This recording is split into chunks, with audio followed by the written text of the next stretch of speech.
নিচ্ছি, তার কারণ কালকে হবে না,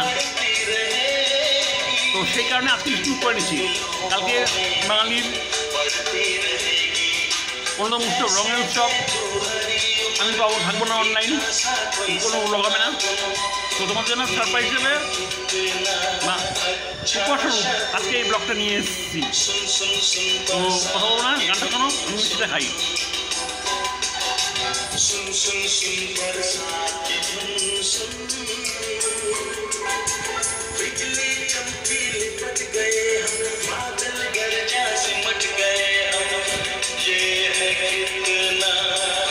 দেখে নিয়েছো কোন সিনেমার গানটা, কোন বই নিয়ে আজকে আমি ব্লগটা করছি।